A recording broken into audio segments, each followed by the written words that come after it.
여러분 안녕하십니까? 가장 빠른 종합뉴스 뉴스큐 시작합니다. 네, 국회가 후반기 원 구성 없이 교섭단체 대표 연설과 대정부 질문으로 일단 문은 열었습니다. 시한인 오늘 원 구성 협상이 타결될 수 있을 것인가 주목되고 있는데요.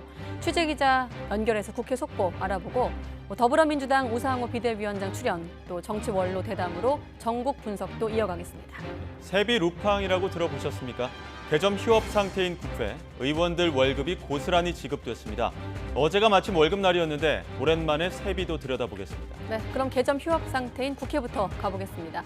국민의힘 권성동 당대표 직무대행 겸 원내대표가 국회 교섭단체 대표연설에서 윤석열 정부 정책 과제를 강조하면서 지난 5년 문재인 정부 정책 실패를 강도 높게 비판했습니다. 권 직무대행과 민주당 박홍근 원내대표는 국회의장 주재로 잠시 뒤에 만나 국회 정상화를 위한 막바지 협상을 이어갑니다.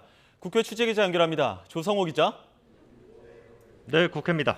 자, 먼저 권성동 직무대행의 교섭단체 대표연설 어떤 내용이 담겼는지 전해주시죠. 네, 국민의힘 권성동 대표 직무대행 겸 원내대표는 지난 5년 문재인 정부의 근시안적 분열적 정책이 민생 고통의 주범이라고 경제위기 책임을 돌렸습니다.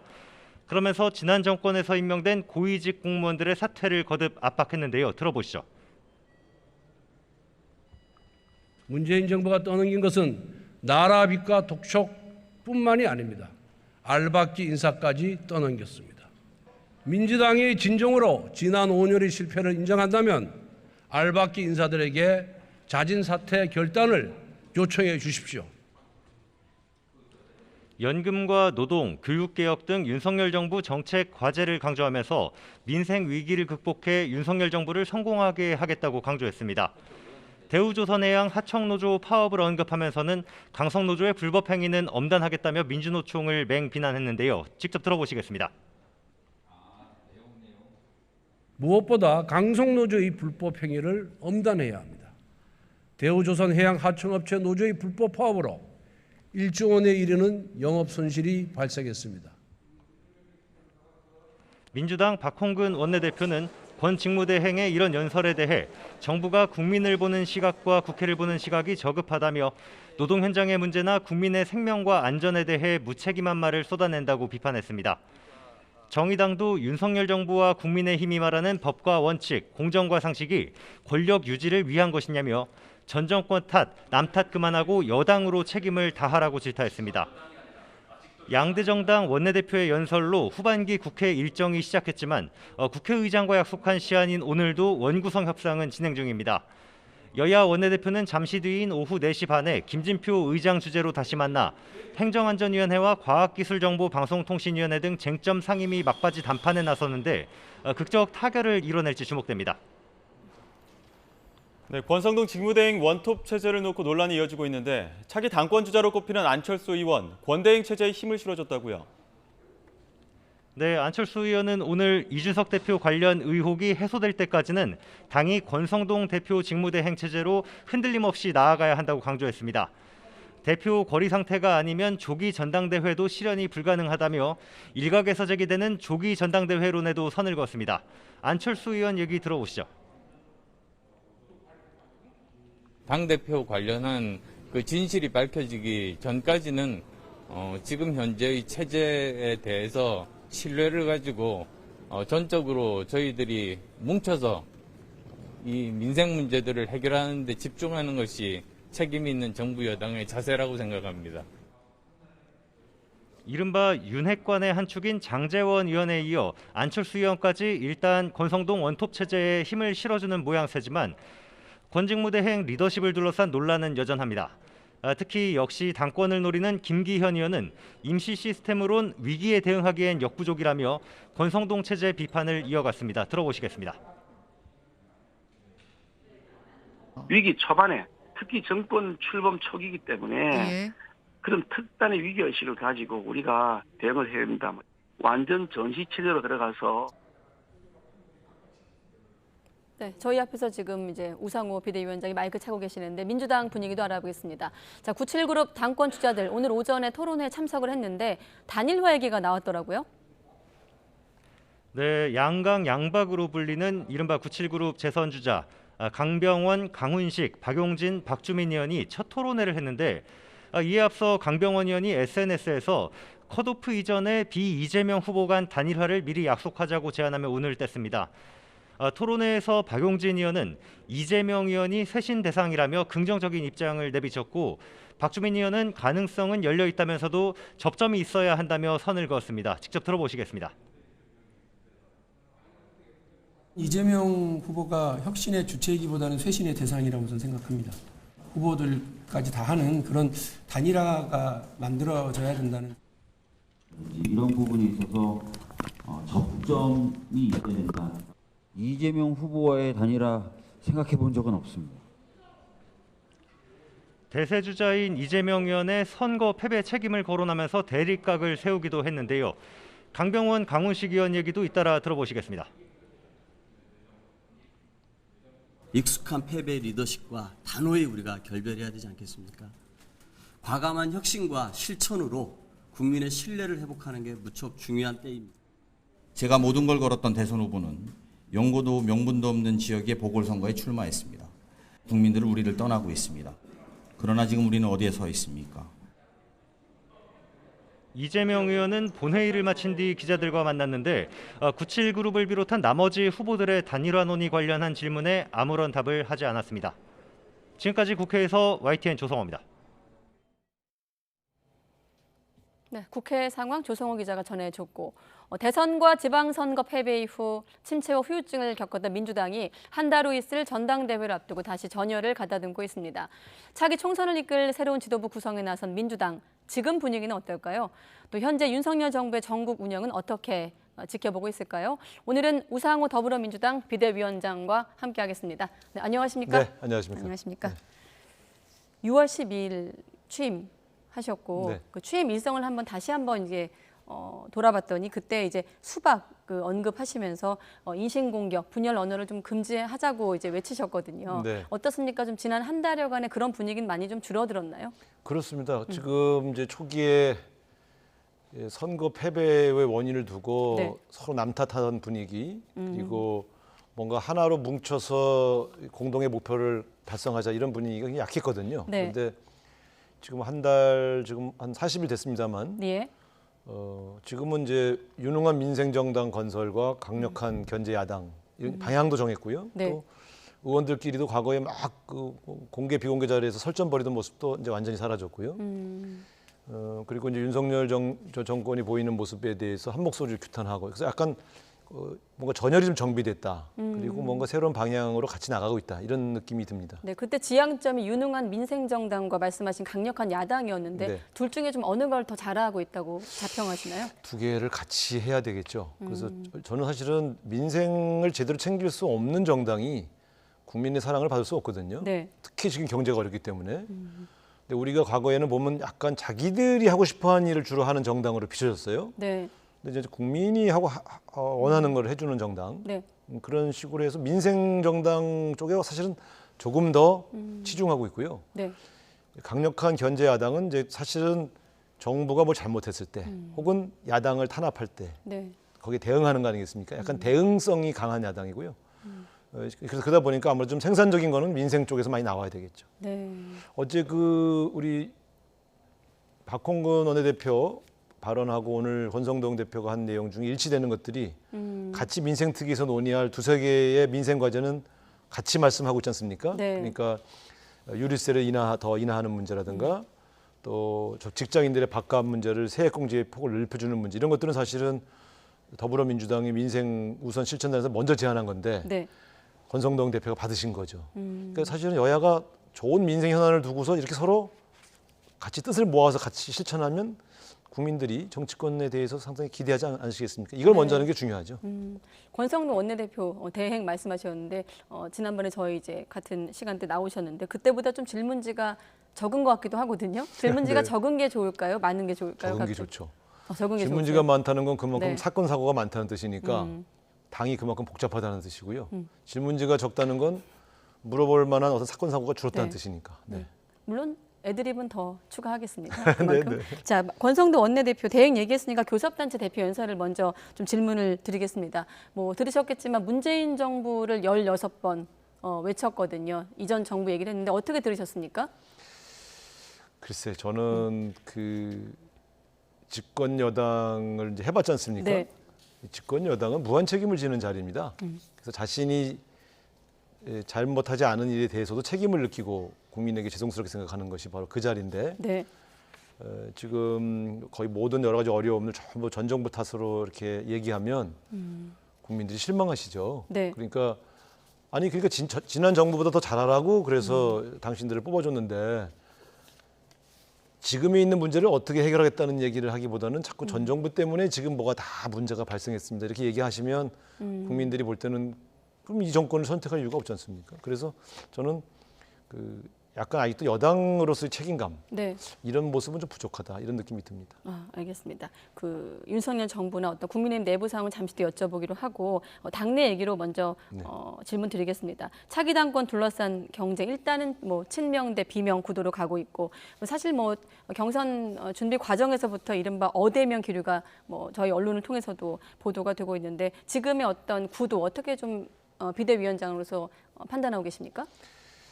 전당대회는 뭐 지금 저도 여러 번 치러봤습니다만 네. 항상 1등을 달리는 후보에 대해서 도전자들이 추격하면서 공세를 펴지요. 네. 또 때로는 합종 연행하기도 하고요.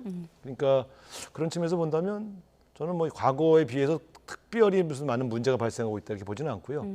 오히려 좀 더 풍성해졌다 이런 느낌입니다. 그래서 이재명 후보 대 97세대, 예. 그다음에 여기에 도전하는 또 청년 후보들 이런 분들이 당대표 후보나 또 최고위원 후보에 굉장히 다양하게 포진해 있으면서 예. 다양한 이슈들을 막 쏟아내고 있지 않습니까? 저는 이 선거는 이렇게 좀 축제처럼 진행되는 게 좋다 이렇게 생각합니다. 그런데 아까 저희 뭐 국회 취재기자가 전한 대로 토론회에서 강병원 후보가 컷오프 전에 단일화를 하자 뭐 이런 얘기도 나오고 있거든요. 사실 단일화가 어떻습니까라는 질문은 좀 비대위원장한테 적절하지 않을 것 같고 네. 아무래도 당을 관리하고 계시기 때문에 이렇게 한번 질문 드려볼게요. 지금 비명 대 친명 구도 속의 단일화가 전당대회 흥행 측면에서 본다면 어떨까요? 아까 축제라는 표현을 흥행 쓰셨는데. 측면에서는 단일화 이슈가 커지고 거기서 어떤 누가 단일화 후보가 되느냐 네.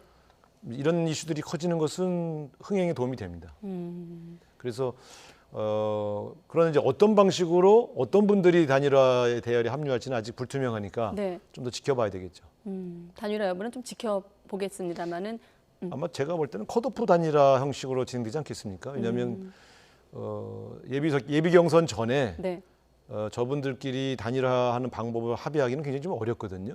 왜냐하면 그 유불리가 너무 명확하기 때문에. 네. 그래서 제가 볼 때는 여론조사도 30% 포함되어 있는 컷오프 중앙위원회 70%, 여론조 네. 30%로 되어 있는 그 방법을 통과한 사람에게 다른 후보들이 힘을 모아주는 네. 그런 방식의 컷오프 단일화가 유력해 보이는 것 같습니다. 그렇군요. 전당대회 관련해서 특별한 잡음 없이 좀 순조롭게 진행돼 왔다고 하셨습니다만 한 두 가지 잡음이 있었어요. 한 가지가 이제 전대 룰이 네네. 하나 있었고 그 다음에 하나가 박지원 전 비대위원장 아니겠습니까? 네. 또 두 가지 질문을 드려보면 사실 우상호 비대위원장님 관련 기사 댓글 중에서 좀 가장 비판적인 댓글은 역시나 룰 경선 관련해서 경선 룰과 관련된 좀 부분이 많더라고요. 네. 뭐 아시겠지만 룰과 관련해서 좀 혼선이 있었는데 그 부분에 대해서 좀 설명을 좀 부탁드리면요. 아니 결과적으로 보면 네. 이번에 지금 최고위원 후보가 17분이 지금 등록하셨지 않습니까? 네. 그러니까 이분들을 가지고 여론조사를 30%를 반영한다는 게 사실 불가능합니다. 17명이면 여론조사를 17명을 불러줄 수가 없어요. 네. 그러니까 사실은 우리가 설계한 것 중에 최고위원 경선에서 예비 경선에서 30% 여론조사를 반영하지 않은 것에 대한 네. 그 비난 여론이 높았거든요. 그러나 저희가 이걸 걱정한 겁니다. 17명을 넣어서 여론조사를 하게 될 경우에 30%를 어떻게 변별력을 갖냐. 17명을. 그건 저희 예상이 맞았던 것이고요. 두 번째에 좀 지역 다양성. 결과적으로 이번에 보면 비수도권 후보 중에 등록하신 분은 딱 송갑석 후보가 딱 한 분이에요. 전부 수도권 출신들입니다. 네. 우리 당이 전국 정당을 지향하면서 영남, 충청 그 같은 그런 큰 지역에서 최고위원 후보가 한 명도 안 나왔다는 것은 네. 적어도 170석 가까운 의석을 갖고 있는 정당이 보여줄 모습은 아니지 않겠어요? 그래서 지도부 구성이 너무 수도권으로 편중되는 것은 다음 총선을 겨냥해서 볼 때도 좋지 않죠. 근데 이 문제에 대해서는 워낙 설계된 제도가 네. 좀 허점이 있어서 저희가 스스로 처리를 했습니다만 네. 앞으로 차기 지도부가 해결해야 할 과제입니다. 앞으로도 그럼 룰 관련해서 좀 더 작업이 필요하다. 그러니까 결국 조정되는데? 룰이라는 것은 그 다음 지도부를 어떻게 구성하는 게 바람직하냐. 예. 하나는 부작용이 없게 제도를 설계하는 문제였고요. 네. 하나는 지도부 구성을 어떻게 전국 정당으로 다양하게 만들 거냐의 문제인식이었는데 네. 그 문제에 대해서 이제 당원들 중 일부 오해하신 분이 계십니다만 예. 그러나 지금으로 보면 과연 저희 취지가 당원들이 이해해 주고 계시다 이렇게 생각합니다. 조금 더 직접적으로 질문드리면 결국은 이제 이번 경선 룰이 대의원 가중치는 대폭 줄이고 여론조사 반영비를 높이면서 기존의 이른바 친문 쪽보다는 이제 이재명 의원한테 좀 유리하게 수정된 것 아니냐. 그렇다 보니 오히려 어대명 기류를 좀 더 확고하게 한 거 아니냐라는 어떤 비판적인 시각에서 한번 질문을 드린다면요. 결과를 한번 보시죠. 저도 당내 선거 여러 번 나와봤고 예. 또 여러 흐름들을 봅니다만 네. 저는 어대명이라는 표현은 너무 여의도 정치에서 보여지는 시각인 것 같고요. 네. 여러 가지 다양한 그 경우의 수가 있다 저는 이렇게 봅니다. 여러 가지 경우의 수가 있을 것이다. 그래서 결과를 좀 지켜보겠다. 그리고 또 한 가지가 박지원 전 비대위원장인데 사실 뭐 박지원 전 비대위원장의 정리는 최근에 이제 정리가 됐기 때문에 그 부분보다는 지금 보면 일각에서는 박지원 전 위원장이 586 세대들에게 좀 미움털이 바뀌었다라는 말과 함께 앞으로 좀 정치 행보에 좀가 불어날 것이다 이렇게 좀 전망하는 얘기도 있거든요. 뭐 박지원 전 위원장의 페이스북을 또 보셨겠습니다만 기성 정치 벽이 좀 높았다라는 말을 남기기도 했거든요. 거기에 대한 좀 답변을 드릴 수 있을까요? 글쎄 저는 박지원 위원장은 굉장히 우리 당의 소중한 자산이라고 생각하고요. 네. 그때 식사하면서도 다음 도전, 이번에는 도전할 기회를 못 드리는데 네. 그 다음 세컨 찬스가 훨씬 더 나는 기대된다. 그 준비를 좀 더 먼 시각으로 준비하실 필요가 있다. 네. 그리고 거기에 내가 지원군이 되겠다 이런 약속도 드렸죠. 예. 그런데 이번에 기회를 드리지 못한 것은 워낙 당원 당규상에 6개월 조항이 워낙 엄격해서 이분에게만 그런 조항을 열어주면 그게 약간 오히려 특혜가 될 수 있어서 네. 그 문제를 좀 말씀을 충분히 드리고 그리고 다음에 또 새로운 도전을 하셔라 이렇게 부탁을 드렸죠. 586 세대와 박지원 위원장 사이에는 저는 갈등 관계가 아니라고 봅니다. 설사 박지원 위원장이 586 세대 물러나라고 해도 네. 저는 박지원 위원장 같은 분은 키워야 된다 생각하는 사람이거든요. 네. 나오시면 그 질문 좀 드리고 싶었어요. 사실 586의 대표신데 그렇게 뭐 지금은 위원장 맡고 계십니다만은 586 쇄신론 얘기가 나올 때 좀 어떻게 듣고 계세요? 어떤 면에서는 좀 예. 불쾌할 때도 있고요. 어떤 측면에서는 반성되는 측면도 있고 그렇죠. 그러니까 네. 반성되는 측면 때문에 제가 다음 총선 불출마 선언을 한 것이고요. 그러나 저처럼 책임지는 사람이 있는가 하면 네. 세대 전체를 물러가라 이런 요구들은 저는 사실 그 온당한 주장은 아니라고 생각합니다. 네. 왜냐하면 이번에 갓 초선 다신 분도 있는데 초선 달자마자 물러가라고 하는 것은 그 세대 전체를 물러가라고 하는 것은 비판과 주장의 당위성이 좀 약하죠. 제가 물러가라는 얘기를 언제부터 들었냐면 재선 1년 차부터 들었습니다. 재선 1년 차가 사선이시잖아요. 네. 재선 1년 차가 얼마나 당을 좌지우지하겠어요. 근데도 물러가라. 이게 운동권 출신을 되게 불온시하고 미워하시는 분들의 주장이었거든요. 네. 근데 이제 지금은 이제 기득권이라는 타이틀을 붙였죠. 어쨌든 네. 반성할 대목들이 있습니다만 너무 세대를 일반화해서 주장하는 것보단 586 세대 정치인 중에 좀 문제 있는 분들을 쫙 집어서 그분이 그만뒀으면 좋겠다 이렇게 얘기한다 그러면 그런 토론이 되겠죠. 네. 80년대 청년 시절 사실 기성 정치 세력에게 목숨을 걸고 이제 민주화를 요구한 세력이 586 세대인데 지금 역설적이게도 2022년 민주당 안에서는 오히려 그 개혁과 또 어떻게 보면 기성 정치인으로서 그런 요구를 좀 받고 계시잖아요. 너무 당연한 겁니다. 네. 이 장강이라고 하는 큰 강은 뒷물이 앞물을 밀어내면서 흐르는 것이죠. 역사가 그런 거 아니겠습니까? 그래서 저는 우리가 우리 역할을 다 열심히 했던 시절이 있고 우리가 우리 미션이 끝나면 네. 자연스럽게 우리는 소멸하고 퇴장해야 된다 생각합니다. 네, 알겠습니다. 자, 속도를 내라고 밖에서 하네요. 질문거리가 많습니다. 네. 자, 그리고 이재명 후보의 사법 리스크 얘기도 한번 거론해 보겠습니다. 일단 일각에선 뭐 들으셨겠지만 당내에서 꽃놀이표 얘기도 나오고 있고 또 상대당에선 비단 주머니 이런 표현도 나오고 있는데 이런 표현에 대해서 어떻게 보고 계십니까? 저는 일단 우리 정당 안에서 경선하시는 분들이 네. 동지에 대해서 사법 리스크를 거론하는 것은 좀 바람직하지 않다고 생각해요. 왜냐하면 제가 지금 정치보복수사 대책위원회 위원장이거든요. 네. 그 비대위원장이 우리 당 의원들 향한 우리 또 전 정권을 향한 수사가 다 정치보복수사다 규정하고 있는데 네. 경선하시는 분들이 사법 리스크를 얘기하시면 저하고 말이 안 맞지 않습니까? 그래서 무슨 말씀하시는지는 제가 이해하는데 네. 적어도 정치보복 수사에 노출된 동지의 문제를 사법 리스크라고 표현하시는 것은 조금 저는 좀 과하다 생각합니다. 네, 서른 의원 같은 경우는 또 공천 학살 이런 표현도 오늘 언론에서 보도가 되고 있는데 더불어서 그런 반대로 그런 목소리는 왜 나오고 있다고 보십니까, 여전히? 위기를 좀 이렇게 저 뭐랄까요, 강조해 주셔야. 네. 또 본인의 출마 명분이 있으시니까 저는 정치인들이 하시는 많은 주장들은 또 나름대로 자기 선거 전략이니까 존중해 드리는데 네. 과거에 우리가 어느 분이 당대표가 됐든 적어도 국민의힘 계열의 정당과는 다르게 특정 계파나 특정 진영을 학살한 적은 없거든요. 그러니까 문재인 대통령 계실 적에 비문들을 다 학살하지 않았고요. 또 이해찬 대표 계실 적에 이해찬 대표를 찍지 않은 분들을 공천 탈락시키지 않았죠. 네. 마찬가지입니다. 그래서 저는 우리 당은 그건 시스템 공천은 굉장히 안정돼 있기 때문에 네. 이 특정인이 당 대표가 된다고 그래서 학살한다 이거는 조금 제가 동의하기는 좀 어렵죠. 네, 알겠습니다. 그러나 뭐 그렇게 주장하시고 그것에 대한 당원들의 평가를 받아보시겠다고 하는 것은 또 자유 아니겠습니까? 네. 유튜브 채널에서 우나이퍼라는 별칭 갖고 계시던데 거기에 만나면 질문도 드려보겠습니다. 윤석열 대통령도 취임한 지 70여일이 지났는데 윤석열 정부의 어떤 국정 기조에 대해서 태도와 실력 모두 잘못됐다 이렇게 비판을 하셨더라고요. 그럼 태도와 실력 중에 뭐가 더 문제라고 보십니까? 태도입니다. 사실 23만 표 차이, 네. 0.73% 차이로 당선되신 분이 너무 오만했어요. 청와대를 용산으로 이전할 때도 국민들 반대가 많은데도 밀어붙이고요. 네. 너무 검찰공화국 되는 거 아니냐 이런 우려가 있을 때도 그냥 밀어붙이시고. 그래서 제가 볼 땐 이분은 국민의 여론에 잘 귀를 기울이지 않으시는 것 같고 좀 비판적인 기사가 많이 나오면 기자들 앞에서 짜증을 부리지 않습니까? 인사에 대해 지적하니까 이렇게 좋은 인재들 보셨어요? 저는 그건 정말 엇나가는 말씀이거든요. 그러니까 이건 태도가 좀 문제가 있다고 보고요. 좀 더 겸허해지셔야 된다. 능력의 문제는 이제 2개월밖에 안 됐기 때문에 어떤 성과를 내지 않았다고 지적하기는 좀 어렵습니다만 네. 지금 짜고 있는 인사 진영이나 지금 발표하고 있는 몇 가지 대책을 보면 저희도 여당을 해봤고 집권을 해봤습니다만 저 방식으로 되겠나? 지금의 경제 위기를 정말 저 방식으로 해결할 수 있을까? 저 방식이라고 하면 어떤 방식일까요? 지금 말씀하신 내용들을 보면 당장 고물가, 고환율, 고금리는 당장 눈앞에 있는 위기 아닙니까? 네. 그런데 부자 감세나 법인세, 그러니까 법인세 인하 같은 부자 감세나 네. 규제 완화로 이 문제를 해결하겠다.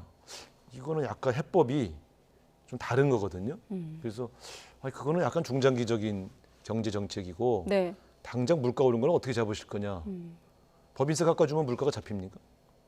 저 다른 문제 아닙니까? 지금 서민들은 당장 물가 때문에 힘드시고 실질 임금이 저하돼서 좀 네. 고민인데 그걸 어떻게 해결할 건지에 대한 얘기를 안 하고 너무 거시적인 얘기를 하시니까 위기의식이 없으신 거 아닌가? 뭐 이런 우려가 야당에서 나오는 것이죠. 네, 위기의식이 없다. 자, 국정기조 비판의 또 중심에는 사적 채용 논란이 들어있는데 민주당 같은 경우는 지금 국정조사까지 언급한 상황이거든요.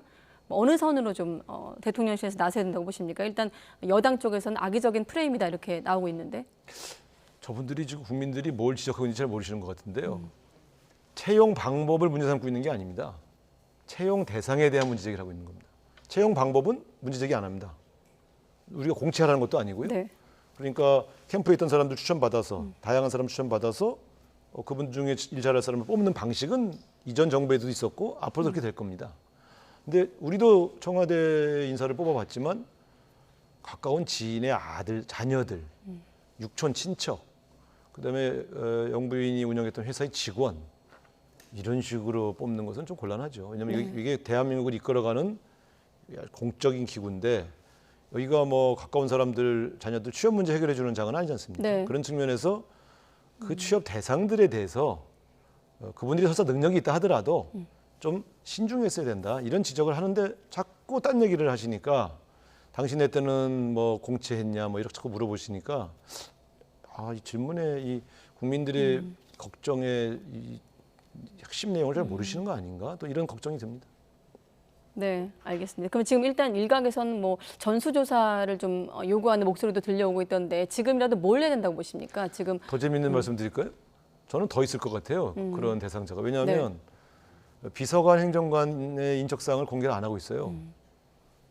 우리 다 했거든요. 네.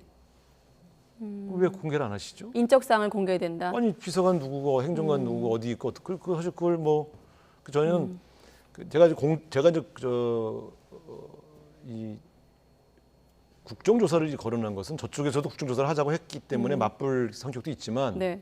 한두 건이 아니고 숨기는 게 자꾸 있으니까 이건 국민의 알 권리를 차원에서 조사를 좀 해봐야 되는 거 아닌가 이런 생각으로 국정조사를 제안한 것입니다. 네, 알겠습니다. 또 현안 중에 하나가 지금 대우조선 하청노조 불법 파업과 관련한 정부의 어떤 강경한 대응인데 네. 어떻게 보면 정부의 노동관에 대한 또 판단 아니겠습니까? 노동 기조에 대해서 어떻게 좀 평가하고 계십니까? 야당 대표로서? 지금은 노동개혁을 하시겠다고 하는 입장은 늘 있었지 않습니까? 근데 네. 노동개혁을 하는 문제와 지금 대우조선 파업 문제는 조금 성격이 다른 문제입니다. 그런데 지금 대우조선 같은 경우는 그 하청노조가 6년 전에 임금이 30% 깎였거든요. 네. 그래서 이제 회사가 살아나니 그 임금을 옛날에 약속한 대로 원위치 해달라는 요청인데 네. 어려움은 있겠죠. 그래도 거기에 이제 사 쪽에서 3% 올려주겠다. 네. 이렇게 하니까 지금 대화가 안 되는 거 아니겠습니까? 이제 노조의 전향적인 수정안이 나왔는데요. 지금 노사가 지금 협상을 계속 하고 있는데 대통령과 집권당의 대표가 불법 파업이라고 규정하면서 곧 해산시킬 것처럼 압박하는 것은 지금 진행되고 있는 노사협상의 분위기를 많이 해칩니다. 그래서 저는 협상이 결렬돼서 아예 그냥 폭력적으로 대치 상태라면 뭐 그런 말을 할 수도 있을지 모르지만 네. 노사가 협상하고 있는데 왜 자꾸 협박하는 말씀들을 하시는지 잘 모르겠어요. 불법 파업에 대한 비판적인 시각이 있으니까 정부가 이걸 또 방기할 수는 없지 않느냐라는 측면에서 질문드린다. 뭐 그렇게 볼 수도 있죠. 그러나 그 항상 과거에도 그랬습니다. 사회적인 약자층이 보이는 그런 어떤 투쟁의 그 네. 내용들을 주목해 보면서 그 불법적 상황을 빨리 해소해 주려고 하는 것이 그 사회 갈등을 해소하는 네. 정치권의 노력 그 역할 아닐까 이런 생각을 좀 하고 있습니다. 네. 자, 또 한 가지가 이제 원구성 관련 문제인데 뭐 앞서 오늘 잘하면 뭐 타결될 것 같다 이런 분위기도 전해지고 있는데 대표님은 위원장님은 어떻게 보십니까? 네, 박홍근 원내대표가 오전에 저하고 대화할 때는 타결을 목표로 한번 만나보겠다 이렇게는 네. 얘기했습니다. 그러나 결국 이 협상은 상대방이 있는 게임이라 네. 두 분이 궁합이 잘 맞을지 네, 한번 좀 지켜봐야 될 것 같습니다. 마침 권성동 직무대행이 직무대행 겸 원내대표잖아요. 네. 우상호 비대위원장도 어떻게 보면 이제 카운터 파트인데 누구랑 더 말이 통한다고 보십니까? 당연히 박홍근 원내대표와 통하죠. 네. 근데 아까 부감 얘기하셔가지고. 권성동 원내대표도 과거 제가 그 원내대표 할 때 2016년에 대화를 많이 했던 분이고요. 저는 사실 서로 열어놓고 마음을 열어놓고 얘기하면 네. 잘 해결될 수 있다고 봅니다. 얘기가 잘 돼가고 있다고 보십니까? 한두 가지 좀 교착 상태에 빠져 있는데 오늘 그걸 좀 통 크게 서로 조금씩 양보해서 해결했으면 좋겠습니다. 한두 가지라는 거 이제 과방위 네, 행안위 그 문제인 것 같은데 그렇습니다. 지금 계속 이렇게 법사위랑 맞물려 있잖아요. 네. 어떻게 좀 되었으면 좋겠습니까?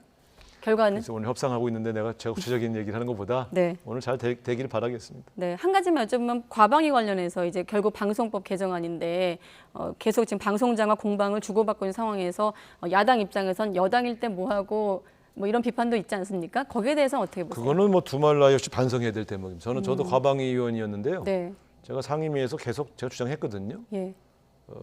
모든 정치권이 이 방송을 후견주의를 털자. 방송국에서 자율적으로 자신들의 사장을 뽑도록 만들자. 정치권이 개입하지 말자. 이 얘기를 했는데 네. 그러나 당시 우리 당 지도부나 여기서 적극적이지 않았죠. 그러니까 이제 이런 측면에서 사실 우리도 좀 괴면스럽긴 합니다만 네. 그러나 어떻든 궁극적으로 방송국 사장님 뽑을 때 자꾸 정치권이 개입하는 거는 저는 후진적이라고 생각합니다. 알겠습니다. 이거 좀 지켜보기로 하고 추가 질문이 많습니다만 네. 좀 지켜보기로 하고 또 한 가지 이제 탈북어민 북송 사건 포함해서 안보 이슈인데 뭐 민주당 입장, 국민의힘 입장은 저희가 여러 번 보도를 했고 네. 추가된 건 지금 국민의힘에서 새터민 증언을 공개하면서 탈북 브로커 의혹까지 추가로 제기한 상황이거든요. 어떻습니까? 뭐 국정조사 저쪽에서 이제 요구하고 있는 상황인데 계속 이건 충돌 국면으로 가는 겁니까? 이렇게 한번 질문 드려볼게요. 검찰에서 수사를 하고 있고. 또 국정조사를 한쪽에서는 요구하고 있는 상황인데 정치로 좀 해결할 수 있는 측면도 있을 것 같은데 어떻게 보십니까? 국정조사 요구하면은 제가 받겠다고 제가 얘기했습니다. 네. 그리고 자신 있습니다. 저희는 이 내용들을 실체를 다 들여다봤기 때문에 네. 특히 갑자기 브로커설은요 너무 뜬금없어요. 그러니까 지금 이분이 흉악범이라고 하는 것 때문에 국민 여론이 안 좋아지니까 네. 갑자기 흉악범 프레임에서 브로커로 바꾸려고 한 거 아닙니까? 처음엔 흉악범인 걸 인정했어요. 인정하지만 흉악범이라고 귀수 못 받냐 이러다가 이제 흉악범을 대한민국에 살게 할 거냐고 하니까 국민 여론이 안 좋아지니까 갑자기 브로커설로 바꿨지 않습니까? 무엇이 국민의힘의 공식 입장인지 한번 묻고 싶어요. 브로커입니까? 흉악범입니까? 일단 지금까지는 그 흉악범, 살인 자체를 못 믿겠다는 게 국민의힘 입장인데. 그게 어제 오늘 나온 얘기죠. 네, 국민적 관심은 뭐냐면 그래서 결국 어떻게 확인할 것인가 아니겠습니까? 이제 민주당 입장도 충분히 이제 전해지고 있는데 이거 어떻게 좀 사실관계를 파악해 갈 수 있을까요? 결국 국정조사인가요, 그러면? 이것은 그 당시에 정부에서 합신조라고 합동신문조 있는데 거기에 조서 내용이 다 있어요. 이분들이 자신들이 자백한 거기에 본인 스스로가 16명을 살해하고 내려왔다고 하는 자백 조서가 있습니다. 네. 그리고 또 SI, 사실 공개하면 안 되는 비밀 첩보인데요. 네. 거기에도 북한에서 이들이 사람을 살해하고 내려갔다고 하는 그런 이 내용들을 우리가 확보한 게 있습니다. 이거는 그냥 지금 집권 세력이 들여다보면 됩니다. 그러니까 문재인 정부를 공격하기 위해서 대한민국 정보 체계의 첩보 수집의 신빙성까지 부정하신다고 그러면 저는 그건 굉장히 심각한 문제죠. 네, 알겠습니다. 지금 시간은 거의 다 됐는데 그래도 나오셨으니까 남은 비대위 기간 동안 좀 어떤 부분에 주력하고 싶으신지 끝으로 좀 짧게 듣겠습니다.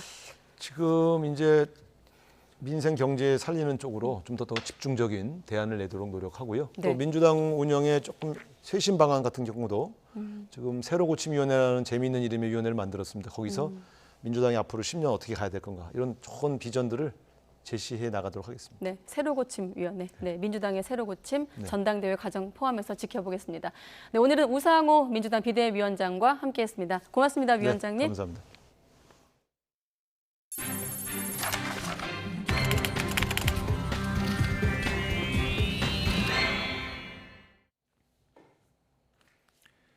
(50일째) 파업을 이어가는 대우조선 하청노조와 사측 간 협상이 아직 결론을 찾지 못했습니다. 어젯밤 협상에서 민형사상 책임과 폐업한 협력업체의 고용승계 문제 등을 두고 극명한 입장차를 드러냈는데요. 오늘 다시 협상에 들어갔습니다. 현장에 취재기자 나가 있습니다. 김종호 기자. 네, 대우조선해양 거제 옥포조선소에 나와 있습니다. 네, 지금도 협상이 진행 중입니까? 오후 3시에 협상이 재개됐다가 불과 10분 만에 다시 정회됐습니다. 오후 5시 반쯤 협상이 다시 진행될 예정으로 알려졌습니다. 애초 오늘 협상은 오전 10시쯤 시작했는데 1시간도 안 돼 정회됐습니다. 양측은 각각의 의견을 정리해서 4시간 뒤에 다시 만났지만 또다시 정회에 들어간 겁니다. 어제도 양측이 협상을 벌였는데 밤 11시 반에 갑자기 중단됐습니다. 노조는 협력업체가 파업에 대한 민형사상 책임을 묻지 않기로 한 약속을 번복해 협상이 더는 진행될 수 없었다고 주장했습니다. 이에 대해 협력사 측은 민형사상 책임을 묻지 않겠다고 하는 내용은 협의 과정에 있었지 합의된 내용은 아니었다고 반박했습니다. 오늘 협상에서도 이 법적 책임, 그러니까 손배소 문제가 핵심 쟁점입니다. 노조는 임금 인상에 대해 100% 사측안을 수용하겠다고 했는데 사측이 갑자기 손배소 문제를 들고 나온 이유를 모르겠다는 입장이고, 사측은 각 협력업체가 손배소 문제에 대해 아주 완강한데 그래도 절충점을 찾아보겠다고 말했습니다. 네, 핵심 쟁점에 대한 의견 차이가 큰 것 같은데 협상 타결 가능성은 어떻습니까? 네, 말씀처럼 핵심 쟁점에 대한 의견 차이가 크기 때문에 양측이 협상에 최선을 다하겠다는 말은 하고 있지만 아직 섣불리 결과를 예측할 수 없는 상황입니다. 오늘과 내일이 지나면 대우조선해양은 2주간의 긴 휴가에 들어갑니다. 오늘이 사실상 휴가 전 마지막 협상이 될 수도 있습니다. 협력업체 노조가 파업에 들어간 지 오늘로 50일째, 도크정거는 30일째입니다. 파업이 길어지면서 노조와 노조 간 갈등도 격화할 상황인데요. 정규직 노조인 금속노조 대우조선 지회는 오늘부터 이틀 동안 금속노조 탈퇴 찬반 투표를 합니다. 민주노총은 오늘 오후 2시 반에 이곳 조선소 정문에서 공권력 투입에 반대하는 긴급 기자회견을 진행했습니다. 이 자리에서 사측이 일부 정규직 노동자를 부추겨 금속노조 탈퇴를 선동하고 공권력 투입을 위한 명분을 쌓고 있다고 주장했습니다. 또 대우조선해양협력업체 노동자의 진짜 사장이 산업은행과 정부라며 이번 사태 해결에 책임감 있게 나서라고 요구했습니다. 지금까지 대우조선해양 거제 옥포조선사에서 YTN 김종호입니다. 대우조선해양 파업 사태는 오랜 기간 유지돼 온 원청과 하청 사이에 고질적인 구조에서 비롯된 겁니다. 법적으로 원청 회사와 하청 노동자들이 명확히 분리돼 있지만 실제 노동 현장에서는 애매한 부분이 많아 이번 파업과 같은 사태는 언제든 반복될 수밖에 없습니다. 어떤 문제가 있는지 윤성훈 기자가 짚어봤습니다. 대우조선해양 하청 노동자들은 지난달 초 임금 정상화를 요구하며 파업에 돌입했습니다. 하청업체와의 교섭으로 해법을 찾지 못하면서 원청인 대우조선해양과의 직접 교섭을 요구했지만 투쟁을 하고 상황이 됐음에도 불구하고 결과적으로 원청과 산업은행은 임금 인상과 관련해서 아무것도 내놓지 않았습니다. 대우조선해양은 하청 노동자들과 교섭할 의무가 전혀 없다며 선을 그었습니다. 협력사와 하청지와의 교섭은 각 사업장별로 진행이 돼야 되는 그런 상황입니다. 하청을 상대로 해가지고 저희들이 교섭을 할 대상도 법적으로 아닌 상황입니다. 이처럼 첨예하게 맞서는 이유는 원청과 하청의 기형적인 구조 때문입니다. 대우조선해양 하청업체는 100여 개, 여기에 속한 노동자만 10,000명이 넘습니다. 대우조선해양은 하청업체에 공사대금을 의미하는 기성금을 지급합니다. 사업장과 장비, 원자재 모두 대우조선해양이 제공하기 때문에 기성금의 90%가 인건비입니다. 하청업체가 사실상 인력 파견 회사인 셈입니다. 하청 노동자들이 대우조선해양에서 일하고 임금은 하청업체를 통해 받는 기형적 구조입니다. 대우조선해양이 기성금을 올리지 않으면 하청 노동자들의 임금도 오를 수 없다는 의미입니다.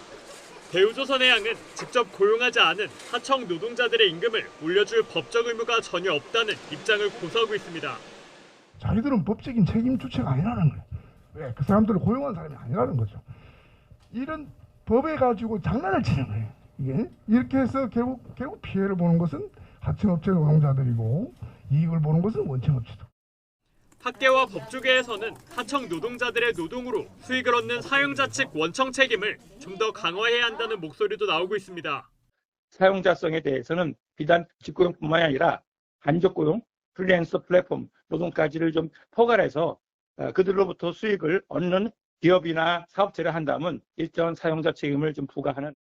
우리나라 조선업 하청 노동자는 53,000여 명, 원청 노동자보다 6,000명 정도나 많습니다. 결국 원청과 하청의 기형적 구조가 개선되지 않는 한 제2, 제3의 대우조선해양 사태는 언제든 반복될 수밖에 없어 보입니다. YTN 윤성훈입니다. 요즘 치솟는 채소값에 음식점들은 고민이 이만저만이 아닙니다. 특히 고깃집들은 그동안 추가로 무제한 제공했던 채소도 이용 제한을 둘 수밖에 없을 정도로 부담이 커졌는데요. 현장에 나가 있는 취재기자 연결해 들어보겠습니다. 정인용 기자. 네, 저는 서울 망원동의 고깃집에 나와 있습니다.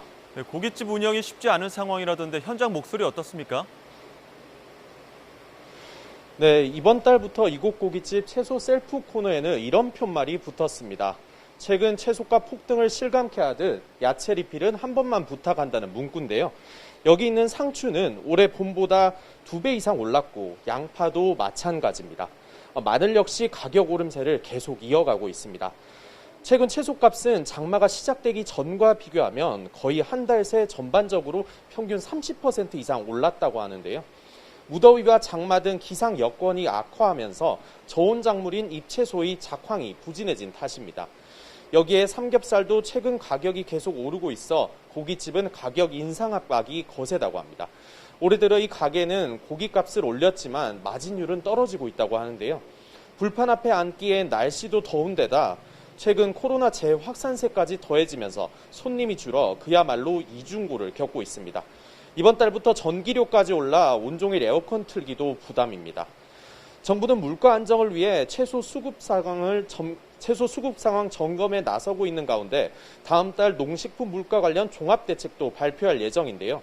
채소의 경우 기상 상황에 따라 가격 변동이 심해 실효성이 있을지는 미지수입니다. 또 고물가에 주머니 사정이 어려워진 손님들의 소비까지 위축될 경우 당분간 자영업자들 상황이 회복되긴 쉽지 않을 거란 전망도 나옵니다. 지금까지 서울 망원동 고깃집에서 YTN 정윤용입니다.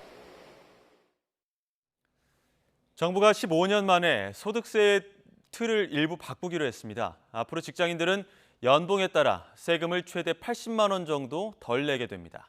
정부의 세제 개편안을 권남기 기자가 전해드립니다. 현행 소득세의 과세표준 기준은 지난 2008년에 만들어져 지금까지 이어져 왔습니다.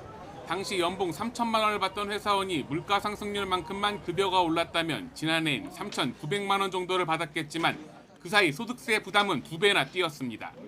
물가 상승에 대한 고려 없이 15년 전 기준으로 세금을 매기다 보니 이른바 소리 없는 증세가 이뤄진 겁니다. 만만한 게 유리지갑 직장인이냐 비판에도 변함없던 정부가 기록적인 고물가에 결국 소득세 체계를 바꾸는 방안을 추진키로 했습니다. 세율은 그대로 뒀지만 세금을 매기는 기준인 과세표준을 일부 높였습니다. 전엔 과세표준 1,200만 원까지 6% 세금을 매겼지만 이를 1,400만 원까지로 늘리는 등 하위 2개 구간을 올려서 세금을 깎아준 겁니다. 이러면 누진세 체계에 따라 실제 소득세를 내는 노동자 대부분이 혜택을 받게 됩니다. 급여에 따라 최대 54만 원까지 세금이 줄어들 수 있는데 다만 연봉 1억 2천만 원을 넘는 고연봉자는 공제 한도를 줄였습니다. 여기에 회사에서 받는 식대에 대한 비과세 한도도 20만 원으로 2배 늘어납니다. 이러한 소득세 개편을 통해 1인당 최대 80만 원 수준의 소득세 부담이 줄어들 것으로 예상됩니다. 세금 혜택을 받는 연금저축 납입 한도는 400만 원에서 600만 원으로 높아집니다. 또 전통시장 등으로 100만 원씩 나뉜 신용카드 추가 공제 한도를 모두 합치고 영화 관람비도 공제 혜택을 주는 방안을 추진합니다. 근데 이거를 합하게 되면 전통시장이 예를 들면 지금 현재 200만 원을 쓰더라도 100만 원은 공제를 못 받는데 그것까지 다 공제를 받을 수가 있죠. 저소득 가구를 위한 근로장려금과 자녀장려금은 신청 기준을 높여 혜택받는 가구를 늘리고 최대 지급액은 10% 정도 많아집니다. YTN 권남기입니다. 다주택자에게 적용돼 왔던 종합부동산세의 중과세가 전면 폐지됩니다. 정부는 또 기업 경쟁력을 높이기 위해 법인세를 6조 8천억 원 깎아주기로 했습니다. 하지만 국회 다수당인 민주당이 부자 감세라며 반대하고 있어서 앞으로 법안 처리 과정에서 난항이 예상됩니다. 오인석 기자입니다. 그간 과도하게 시장 관리 목적으로 운영되어 온 부동산 세제를 조세 원칙에 맞게 개편하여 국민의 세부담을 정상화하고 주거 안정을 지원하겠습니다. 종합부동산세 부과기준이 주택 보유수에 따른 차등과세에서 가액 기준으로 바뀝니다. 이에 따라 다주택자에 대한 중과 제도는 폐지되고 다주택자의 종부세 세율도 큰 폭으로 떨어집니다. 세율은 단일화됩니다. 다주택자의 세부담 상한도 1세대 1주택자와 마찬가지로 150%로 단일화됩니다. 기본 공제금액은 1세대 1주택자는 11억에서 12억 원으로 다주택자는 6억에서 9억 원으로 상향됩니다. 정부의 종부세 변동 시뮬레이션에 따르면 1세대 1주택자는 물론 조정 대상 지역 2주택 보유자의 종부세 부담도 크게 떨어지게 됩니다. 법인의 종부세 세율도 낮아져 2.7%의 단일 세율이 적용됩니다. 정부는 기업 경쟁력을 높이기 위해 법인세 최고 세율을 25%에서 22%로 인하하고 과표 구간도 줄이기로 했습니다. 중소 중견기업에 대해서는 과세표준 5억 원까지 10% 특례 세율을 적용해 세 부담을 낮추기로 했습니다. 반도체와 배터리, 백신에 대한 투자 촉진을 위해 대기업의 국가전략기술 시설 투자 세액 공제율이 6%에서 8%로 상향되고 스톡옵션 행사이익 비과세 한도가 연간 5천만 원에서 2억 원으로 대폭 상향됩니다. 또 중견기업의 원활한 가업 승계를 위해 공제 한도가 크게 늘어나고 사후 관리 기간과 자산 유지 요건도 완화됩니다. 중소기업의 경우에는 가업 승계 시 상속, 증여세 납부 유예 제도를 신설하여 유예 시점까지 장기간 세부담 없이 기업 경영에 매진할 수 있도록 지원하겠습니다. 이번 세제 개편에 따른 세수 감소 규모는 13조 원이 넘는데 법인세가 6조 8천억, 소득세는 2조 5천억입니다. 고소득층보다는 서민 중산층의 세수 감소가 컸고 대기업 감세가 중소 중견기업보다 많았습니다. 정부의 세제 개편안에 대해 야당인 더불어민주당은 법인세 감세가 소수 재벌 대기업 등의 혜택이 집중된다며 반대하고 있어 국회 심의 과정에서 진통이 예상됩니다. YTN 오인성입니다. 네, 사흘째 7만 명대, 코로나19 재유행이 확산하면서 신규 확진자가 사흘 연속 7만 명대를 기록하고 있습니다. 이런 가운데 우리나라에서 사실상 우세종이 된 BA.5보다 전파력이 강한 BA.2.75 변이 확진자 1명이 추가로 확인됐습니다. 취재기자 연결합니다. 신현준 기자. 네, 신현준입니다. 네, 오늘도 확산세가 이어지고 있는데요. 자세한 확진자 현황부터 전해주시죠. 네, 오늘 0시 기준 코로나19 신규 환자는 7만 1,170명으로 누적 확진자는 1,900만 명을 넘어섰습니다. 국내 인구의 36.8%에 해당합니다. 확진자는 전날보다 5천 명 넘게 줄었지만 사흘째 7만 명대를 이어갔습니다. 일주일 전보다는 3만 1천여 명 늘어나 1.81배로 2주 전과 비교하면 5만 2천여 명 증가한 3.84배로 더블링에는 약간 못 미쳤지만 확산세가 여전합니다. 목요일 발표 기준으로 보면 지난 4월 21일 이후 13주 만에 가장 많은 확진자입니다. 유형별로는 국내 발생이 7만 850명, 해외 유입이 320명입니다. 위중증 환자는 11명 증가해 107명인데요. 환자 급증세가 시차를 두고 위중증 환자 증가로 나타난 건데 위중증 환자가 100명을 넘긴 것은 지난달 11일 이후 40일 만입니다. 중환자 병상 가동률은 17.4%로 전날보다 1%포인트 상승했지만 아직은 여유가 있는 상태입니다. 코로나19 관련 사망자는 17명 발생해 누적 사망자는 24,794명입니다. 재택치료 환자는 전날보다 3만 명 넘게 늘며 80일 만에 30만 명을 넘겼습니다. 이런 가운데 BA.5보다 전파력과 면역 회피력이 더 센 것으로 알려진 BA.2.75, 일명 켄타우로스 감염 환자 1명이 추가로 확인됐습니다. 중앙방역대책본부는 BA.2.75 변이 감염 환자 1명이 추가로 확인돼 누적 2명으로 늘었다며 이 환자는 지난 5일 인도에서 입국해 2주 전인 지난 7일 확진된 사례라고 밝혔습니다. 이는 지난 11일 확진된 뒤 14일 이 변이 감염자로 확인된 국내의 첫 확진자보다 이른 시점입니다. 첫 확진자는 인천에 거주하는 60대 남성으로 감염 가능 기간 내 해외여행 이력이 없어 BA.2.75 변이가 지역사회에 이미 퍼졌을 것이란 우려가 나왔습니다. BA.2.75는 스텔스 오미크론으로 불렸던 BA.2보다 스파이크 유전자 변이가 8개 더 많은 하위 변이로 우리나라에서 사실상 우세종이 된 BA.5보다도 전파력이나 면역 회피성이 강한 것으로 알려졌습니다. 네, 50대 4차 접종이 이번 주 시작이 됐는데 아직 접종이나 예약률이 저조한 것으로 알고 있습니다. 방역 당국이 치명률을 근거로 접종 당부에 나섰다고요? 네, 50대 코로나19 백신 4차 접종이 지난 월요일부터 시작됐는데요. 어제까지 사흘 동안 접종률은 2%, 예약률도 6.7%에 그쳤습니다. 신종 변이가 유행하면서 백신의 감염 예방 효과가 최대 25% 정도에 그치고 있기 때문인데요. 방역당국은 50대의 누적 치명률이 40대의 4배에 이른다며 4차 접종을 거듭 당부했습니다. 코로나19 예방접종 대응 추진단은 7월 둘째 주까지 코로나19 연령별 누적 치명률은 40대가 0.01%, 50대는 0.04%, 60대가 0.15%라며 이같이 밝혔습니다. 또 같은 기간 누적 중증화율 역시 50대가 0.14%로 40대의 0.05%보다 약 3배 높다고 강조했습니다. 이런 가운데 BA.5 같은 변이에도 예방 효과가 있는 개량 백신이 8, 9월쯤 나올 전망인데 정부가 이 백신의 도입을 협의하고 있다고 밝혔습니다. 이기일 보건복지부 2차관은 오늘 한 라디오 방송에 출연해 BA.5 변이 등의 효과가 있는 모더나사의 개량 백신이 8에서 9월쯤 나온다고 들었다며 나오면 가장 빨리 우리나라에 공급해달라 말했다고 밝혔습니다.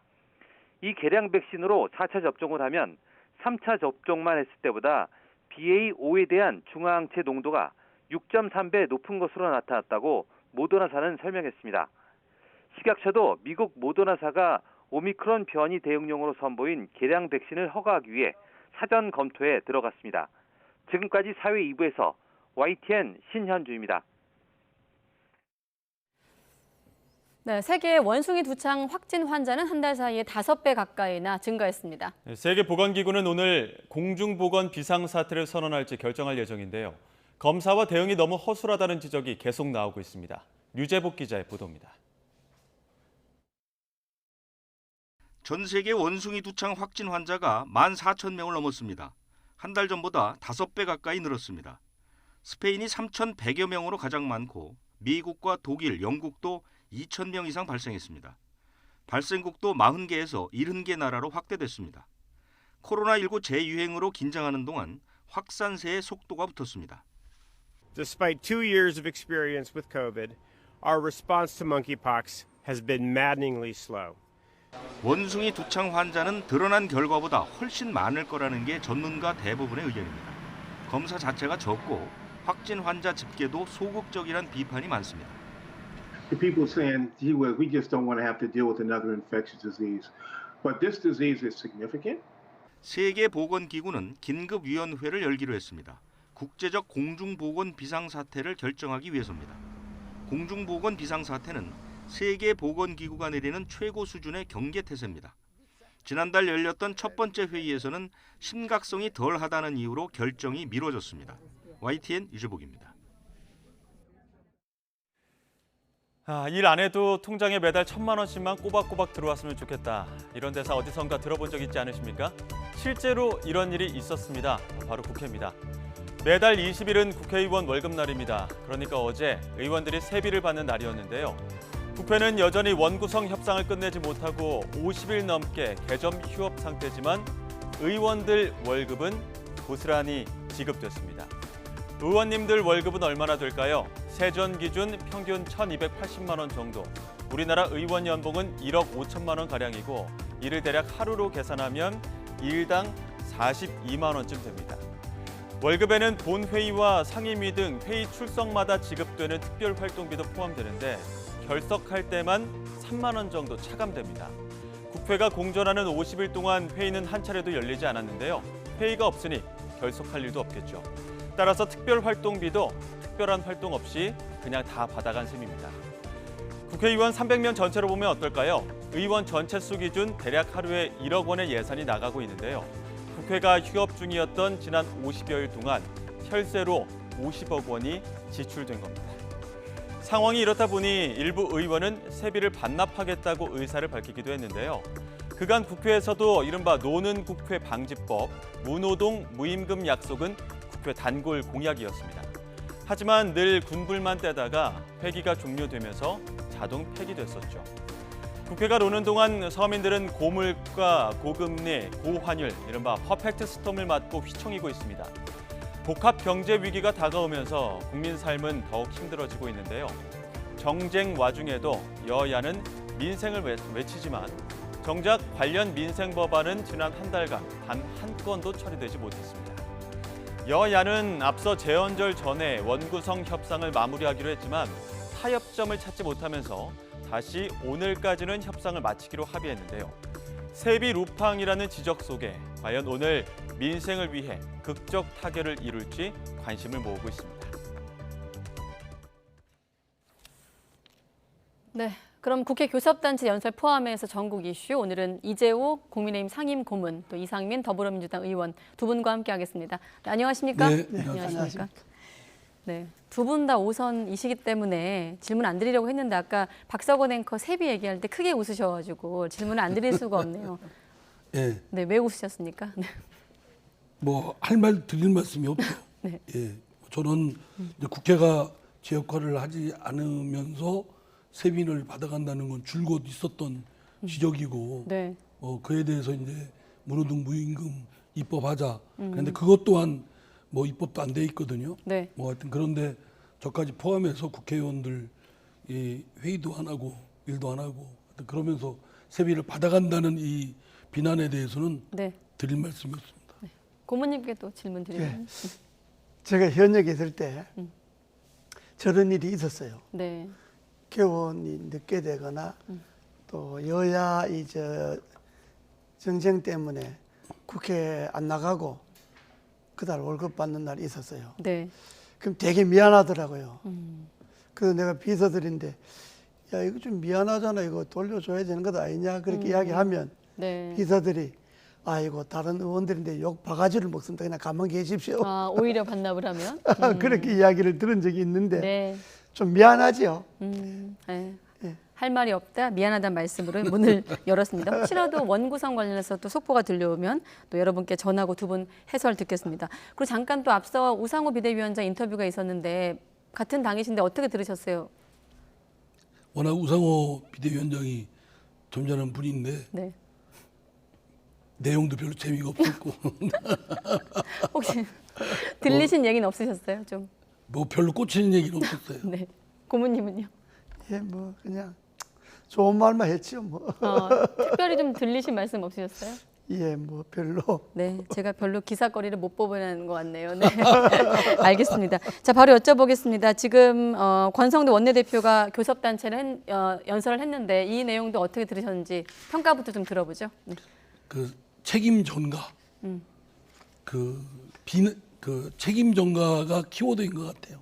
책임 전가. 예, 예. 지금 집권 여당의 그 원내대표 또 그 대표 당대표 권한대행도 겸임하고 있지 않습니까? 예. 그 여당으로서 국정을 운영할 굉장히 중요한 그 위치에 있는데 그 리더십을 보이고 그게 지금 한 불과 2, 3개월 사이에 잘 정착이 안 되고 네. 여러 가지 혼란이 있고 대통령 지지도도 땅에 떨어지고 있고 그런 상황이면 돌아보면서 성찰하고 뭘 고쳐야 되겠구나. 국민들께 이건 고치겠습니다. 이건 이렇게 하겠습니다. 이렇게 적극적으로 나가야지. 지난 정부의 뭐 그 잘잘못에 대해서 뭐 지적하고 그리고 나서 저 현재 지금 이런 어지러운 상황이 지난 문재인 정부의 탓이다. 이렇게 떠넘기면 바라보는 국민들께서는 아니 국정을 운영하고 책임지고 나가야 될 여당 대표가 뭐하나 이렇게 생각하지 않겠습니까? 네. 지금 보면 문재인 정부 16번, 민주당 12번 언급했다고 주요 키워드를 모아봤는데 한번 그럼 발언을 듣고 나서 또 고모님 의견 듣겠습니다. 네. 네, 권성동 원내대표의 교섭단체 연설 들어보겠습니다. 한국 경제가 왜 힘들어졌습니까? 저는 바로 정치 때문이라고 생각합니다. 문재인 정부 5년 내내 정치가 경제의 발목을 잡았습니다. 국익과 국민보다 눈앞의 정치적 이익을 우선했습니다. 오늘만 산다식의 근시안적인 정책, 국민을 갈라치는 분열적 정책이 바로 민생 고통의 주범입니다. 네, 권대행과 형제 사이로 꼽히는 장제원 의원은 베리 나이스 이렇게 평가도 했던데 어떻게 좀 들으셨습니까? 뭐 우리 뭐 동네 사람이 이야기한 거니까 제가 뭐라 말할 수 없지만은 네. 문재인 정권이 잘못해갖고 경제가 어려워졌다, 정치가 어려워졌다 하는 거는 국민들이 다 아는 거예요. 그렇기 때문에 정권 교체를 했지 않습니까? 문재인 정부가 5년 동안 잘했으면 뭐 정권 교체를 왜 했겠어요? 그러면 국민의힘 정부, 즉 윤석열 정부에서는 문재인 정부의 잘못을 뭐 여러 번 지적하기 보다가 정권 교체를 했으니까 네. 우리는 어떻게 하겠다. 이러이러이러한 잘못을 어떻게 하겠다 하는 그런 그 개혁과 비전을 제시하는 시간을 더 많이 가졌으면 더 설득력 있지 않았겠느냐. 그러니까 뭐 지나간 것 때문에 그 잘못됐다 이 이야기는 이미 국민들이 다 알고 그래서 이제 그렇게 되풀이하지 말라고 정권을 교체해 줬잖아요. 네. 그럼 정권을 교체해 줬으면 우리는 어떻게 하겠다. 우리는 어떤 정부를 만들겠다. 어떤 국가를 만들겠다. 이런 것을 이 첫 번째 연설이잖아요. 네. 저 정권 바뀌고 여당 원내대표가 처음 하는 연설이니까 처음 하는 연설은 지난날의 잘잘못 보다가는 미래의 비전을 제시하는 연설이 되는 것이 네. 더 바람직하죠. 책임 전가라고 말씀하셨고 미래에 대한 얘기가 없는 게 아쉽다라는 평가 들었습니다. 또 한 가지 지금 현안 중에 하나, 여야 공방으로도 번지고 있는 대목이 대우조선 해양 관련 파업 관련 내용인데 빨리 불법 행위 풀고 정상화하는 게 국민이 바라는 것이라고 언급한 대통령의 발언과도 좀 맥을 같이 하는 발언이 나왔거든요. 자, 더불어서 이 지금 현 정부의 어떤 이 사안을 바라보고 있는 현 정부의 기조를 좀 평가해 본다면요. 그 윤석열 대통령이나 또 권성동 그 국민의힘의 원내대표나 네. 바라보는 시각이 그분들이 이제 태생이 검사들이잖아요. 검사 출신들이라 그런지 불법 적법만 따집니다. 대통령이라는 자리는 네. 또 국정을 운영하는 자리는 적법 불법뿐만 아니라 어떻게 하면 고통을 겪는 국민들의 그 어려운 점을 풀어주느냐, 또 엉키고 설키고 있는 문제를 풀어가느냐, 이 해결의 문제가 더 중요합니다. 네. 그런데 그런 오죽하면 그렇게 감옥 그 농성을 하고 그런 뜨거운 여름 속에서 여러 명이 지금 농성하고 있지 않습니까? 그런 속에 그런 부분을 대변하고 어떻게 하면 이걸 풀어줄까? 어떻게 하면 이분들이 였었던 그런 어려움을 해소해 줄까? 이렇게 하는데 골머리를 썩해야지 적법 불법 운운만 하고 뭐 기다릴 만큼 기다렸다라는 그런 대통령의 발언이 있고 네. 마치 뭐 경찰 투입을 같으면 대통령이 뭐하러 대통령 합니까? 경찰청장 하지? 그거는 자세가 아직도 자신이 대통령, 집권 여당이라는 사실을 지금 잊고 있어요. 국정 대통령으로서 원내대표로서는 또 집권당으로서는 얽히고 설켜 있는 이 아주 골치 아픈 문제, 이 문제를 해결해주고 또 어려움에 빠져 있는 국민들을 고통을 해소해주고 그게 임무입니다. 임무. 임무다. 네. 예, 저 민노총이 일부 저런 불법 농사라든지 저런 과격한 농성하는 거는 문재인 정부 5년 내내 우리가 경험했지 않습니까? 지금 하루 이틀이 아니고 한두 번이 아니고 그러면 대우 조선 농성이 났을 때 바로 한 열흘쯤 되면 바로 장관이 내려가서 진짜 장관도 마당에 천막 쳐놓고 그 다음 같이 농성하면서 협상안을 끌어내고 뭐가 문제인가 노사간에 협상안을 만들어내고 적극적으로 하고 민노총이 이러한 것에 대해서는 어떻게 대응하겠다 하는 것을 이미 윤석열 정부가 갖고 있어야죠. 그걸 내내 세금 구경하다가 만 50일 좀 지나서 가로늦게 불법은 엄격하게 대처하겠다, 원칙대로 대처하겠다 이러니까 장관들이 와 내려가서 무슨 협상한다고 하니까 저 대응 자체가 잘못된 거예요. 저렇게 하면 안 되는 거예요. 이미 민노총이 저런 건 수차 해왔으니까 윤석열 정부가 우리는 민노총이 이렇게 나올 때 어떻게 하겠다 하는 것을 사전에 계획을 세워갖고 네. 대우조선에 생겼을 때 예. 바로 한 열흘쯤 지나서 바로 장관들이 내려가고 총력을 기울여서 중재하고 협상하고 해갖고 저걸 마무리 지켜야지 한 50일 가까이 가만히 있다가 지금 막판에 원칙대로 하겠다, 강력 대응하겠다 이러니까 오히려 민노총은 저 반발이 더 심하고 오히려 기다렸다는 듯이 더 세게 나가잖아요. 저러다가 만약에 강경 진압, 원칙 진압을 해갖고 저 사람이라도 다치거나 사고가 나면 이게 또 오히려 다른 문제로 더 비화되잖아요. 네. 그래서 윤석열 정부가 민노총에 대한 대응을 너무 소홀히 했고 또 현재 협상을 너무 늦게 시작을 했고 네. 그러나 지금이라도 좀 협상을 완전히 해서 평화적으로 이걸 마무리하도록 정부가 노력을 하고 앞으로는 사전에 좀 미리 좀 대비를 했으면 좋겠어요. 그리고 그 대우조선 저 하청업체 노동자들의 얘기를 들어보면 예. 일리는 얘기가 있습니다. 한창 그 조선업계가 불황일 때 임금이 삭감을 했고 그에 대해서 그 고통을 감내하다가 요즘은 좀 호황이 되니까 경기가 좋아지니까 네. 그럼 임금을 인상시켜 달라. 그러니까 인상해 달라는 게 아니라 정상화 시켜 달라 이런 주장을 하는 거니까 검토해 볼 만하죠. 그리고 그건 받을 만하고 아무리 뭐 하청이 칸칸이 이루어졌다 하더라도 원청업체는 대우조선이고 그 대주주는 산업은행 아닙니까? 산업은행 총재 월급 얼마 받습니까? 연봉 몇십억 받아요. 산업은행 총재 뭐 하는 겁니까? 그 국민의 세금으로 꾸려가는 그 높은 자리에 있으면서 곧 저 연봉 지금 30% 삭감돼서 정상화 시켜달라는 요구에 대해서 귀담아 들어야죠. 정부도 나서고. 네. 그건 일리 있는 지적이긴 한데 그렇다고 해서 저렇게 장시간 불법으로 저렇게 파업을 하면 저 방법은 옳지 않지. 아니, 해결이 안 되는데 뭐 들어주는 사람도 없고 난 모를라 그러니까, 하고. 그러니까 저걸 처음부터 해결하려고 처음부터 노력을 했어야 되는데 정부가 그런 점에 대해서 소홀한 거는 건 정부가 인정해야 되고 어쨌든 평화적으로 저걸 해결하도록 좀 노력을 해야지. 저거 자칫하면 좀 사고 나죠.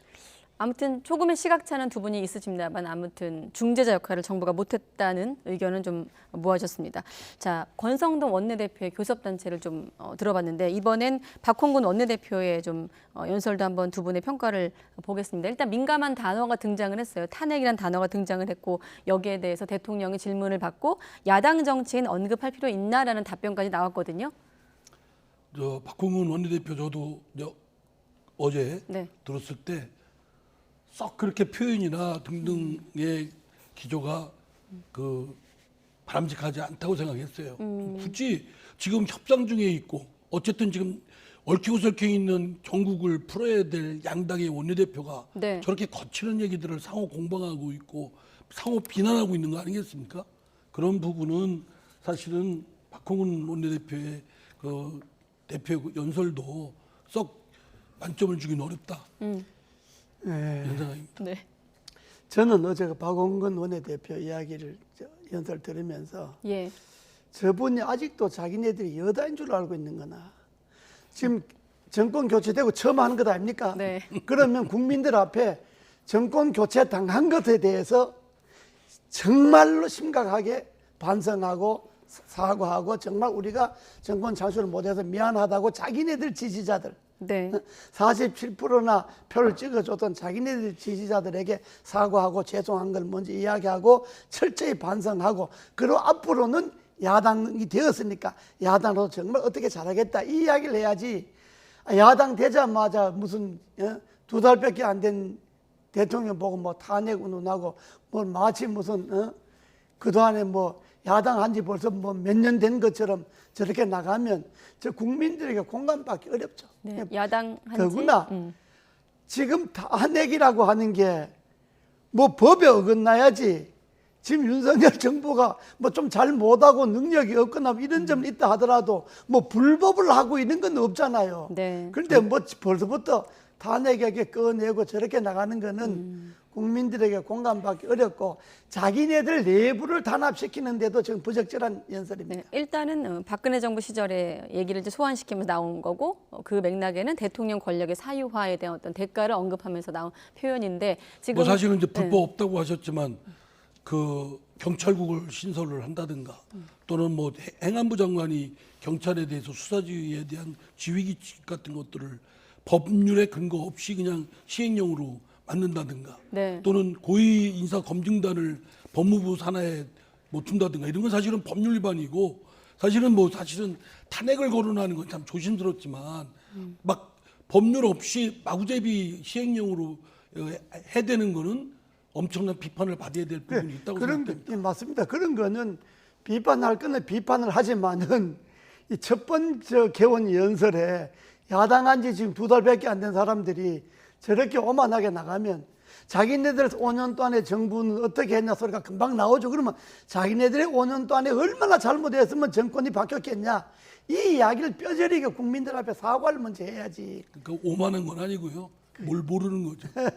네, 다음 질문 넘어가면 사실 지난주 쉬는 바람에 이 질문을 제대로 못 드렸는데 대통령실의 사적 채용 논란에 대한 두 분의 시각도 궁금합니다. 뭐 추가 사례도 지금 논란도 일고 있고 박홍근 원내대표 같은 경우는 대국민 사과도 요구한 상황인데 이 논란은 어떻게 보고 계십니까? 아까 이제 우상호 그 비대위원장이 여기 출연해서 말을 했지만 그 채용의 방식보다는 어떤 사람들을 채용했느냐라고 하는데 그야말로 무슨 국민의힘의 당직자들을 중에서 선정해서 했다든가 또 어떤 전문성을 가진 분들을 했다든가 뭐 이러면 모르겠는데 그냥 아주 자의적으로 대통령의 측근 또는 뭐 40년 지기 또는 누구의 친분 관계 이런 걸로 이렇게 하는 걸 보고 그래도 대통령 국정 운영의 핵심인 그쪽에 직원들, 네. 공직자들을 채용하는 데 있어서 그렇게 친분 사적으로 흐르면 되겠느냐. 공과 사를 구분 못하는 것이 금도를 넘어섰다라고 저희들은 지적을 하는 거죠. 방법이 아니라 대상의 문제라는 말도 네. 덧붙였는데요. 그러니까 이런 거죠. 사적 채용이라고 말을 저렇게 붙이니까 저게 문제가 커 보이는데 사실 그 정권 잡고 대통령 비서실의 처음에 인적 구성이 대개 세 부분으로 이루어져요. 네. 당에서부터 뭐 보좌관이나 당직자들나 추천을 받거나 네. 그다음에 정부 기관으로부터 추천을 받거나 아니면 대선 캠프 때 열심히 일하는 사람을 추천받거나 해서 채용을 하기 때문에 그 과정은 별 문제가 없어요. 지금 사적 채용했던 사람들이 그냥 아무 일도 안 하고 그냥 딴 데가 놀던 사람을 갖다가 앉혔으면 그건 문제가 되는데 저 사람들이 대선 과정에서 캠프에서 다 열심히 일을 했던 사람들이라니까 그건 별 문제가 없는데 오히려 네. 저걸 비판해야 될 사람들은 야당이 아니고 여당 내부에서 정권 교체를 위해서 몇 년 동안 노력한 사람이 얼마든지 있는데 그런 사람들은 한 사람도 안 하고 오히려 몇 달 동안 캠프에서 일했다고 말이죠. 그 사람들 쓰느냐. 이거는 여권 내부에서는 비서실 채용이 공정하지 못하다라는 문제를 제기할 수는 있어도 네. 저게 무슨 야당이 여당을 사적 채용 공격하는 그런 프레임으로 쓰기는 좀 부적절하죠. 되게 저렇게 하는 거니까. 근데 이제 그 이건 청와대에 아니 그러니까 대통령실의 비서실에 몇 명의 문제에 국한했으면 뭐 그런 것보다 하고 넘어갈 수도 있는데 계속 김건희 씨의 봉화마을 할 때 대동하는 사람 문제라든가 지난번 나토 그 해외 출장 때 같이 간 사람들이라는 문제라든가 또는 그 대통령 비서실의 요직에 전혀 그런 국정 경험이 없는 검사 윤석열 대통령의 검사 후배들 또는 검찰에 있을 때 같이 근무했던 사람들 이런 사람들을 요직에 앉히는 이런 것들과 같이 종합적으로 볼 때 그냥 공과 사 구별 없이 그냥 사적인 인연이 있으면 학교 선후배 뭐 40년 지기 뭐 이러면 갖다 쓰는 식이 되니까 너무 좀 이건 공과 사를 구분 못하는 거 아니냐 네. 이런 지적입니다.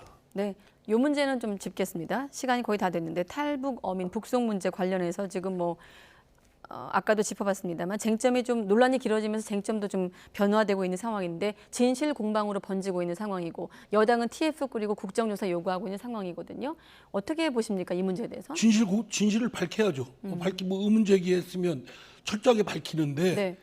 절대 그 대통령이나 네. 또는 그 국민의힘에서는 이를 정략적으로 이용할 생각하지 말아야 됩니다. 근데 너무 지금 정략적으로 이용해서 전 정부 민주당을 마치 여기는 좌빨들 또는 뭐 북한과 모종의 밀약을 하기 위해서 엉뚱한 짓, 뭐 헌법과 법률을 위반했다까지 주장을 하는데 네. 그거는 내가 볼 때는 오버해도 너무 오버한 것이고 그리고 여기에 정치적 공방을 통해서 저희들이라고 가만히 있을 수 있겠습니까? 네. 방어를 해야죠. 그러면 이렇게 흐르면 결국 국력이 소모되지 않겠습니까? 네. 국민들이 분열될 테고 쓸데없는 짓을 하고 있는 거예요. 그렇습니다. 이거는 이 문제는 뭐 정부의 유불리라든지 여야의 유불리를 떠나서 팩트가 중요합니다. 네. 지금 민주당 주장하고 국민의힘 주장하고 대통령실 주장이 다 다르잖아요. 그러니까 사실이 뭔지를 증거와 증명을 대서 국민들 앞에 사실 이겁니다 하는 걸 빨리 진실이 뭔지를 밝히는 게 중요한 누가 해야 거지. 될까요? 일단 검찰에서는 조사를 하고 있는 상황인데. 그러니까 검찰에서 이걸 질질 끌면 마치 이걸 정권이 이용하려고 끄는 것처럼 되고 정치 보복 프레임으로 넘어가니까 그래 끌면 안 되고 조사할 거 빨리빨리 하고 해서 빨리 속전속결해서 진실을 국민들 앞에 내는 게 중요하지. 이걸 갖고 여야가 서로 자기네들이 진영의 유불리를 논하면 절대 이건 안 됩니다. 네, 알겠습니다. 다음 주에 또 추가적으로 이 논쟁은 또 두 분과 함께 들어보도록 하겠습니다. 네, 이재호 상임고문 또 이상민 의원 두 분과 함께했습니다. 네, 고맙습니다. 네, 감사합니다. 고맙습니다.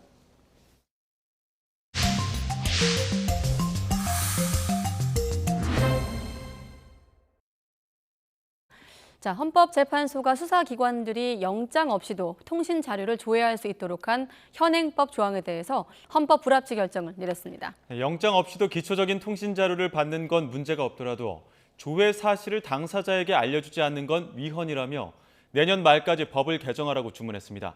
취재기자 연결해 자세히 알아보겠습니다. 우철희 기자. 네, 사회부입니다. 네, 지난해가 이 문제로 뜨거웠던 적이 있었는데 헌재가 수사기관들의 통신자료 조회에 대해서 사실상 제동을 걸었군요.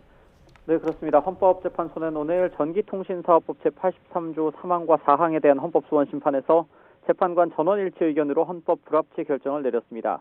이 헌법 불합치는요, 해당 법률이 사실상 위헌이긴 하지만 즉각적인 무효에 따른 공백과 혼란을 막기 위해서 법을 개정할 때까지 한시적으로 효력을 유지하는 결정입니다.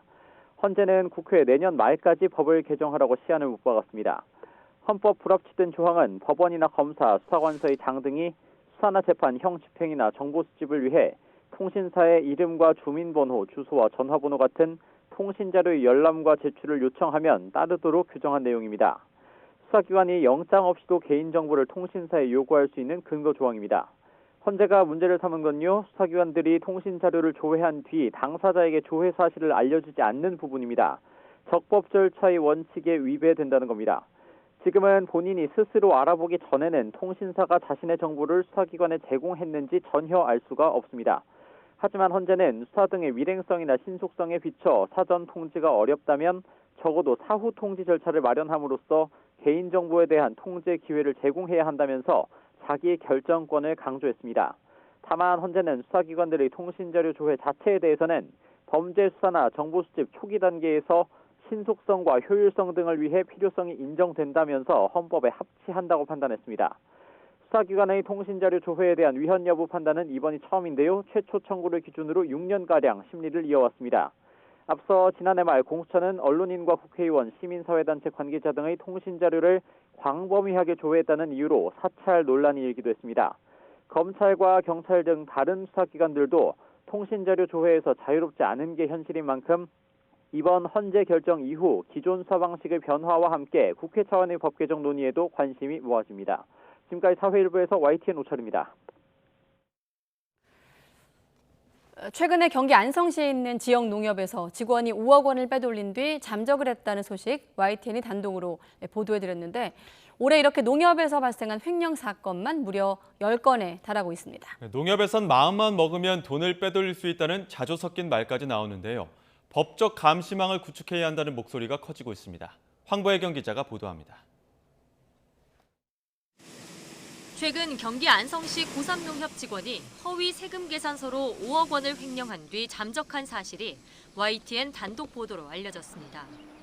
지난달엔 서울중앙농협 구의역 지점 직원이 고객들 명의로 몰래 대출을 받아 50억 원을 빼돌렸다가 적발되기도 했습니다. 이런 농협 직원의 횡령 사건은 올해 확인된 것만 무려 10건에 달합니다. 내부 통제로 비리를 전혀 걸러내지 못하는 농협의 구조적인 문제가 가장 큰 원인으로 지목되고 있습니다.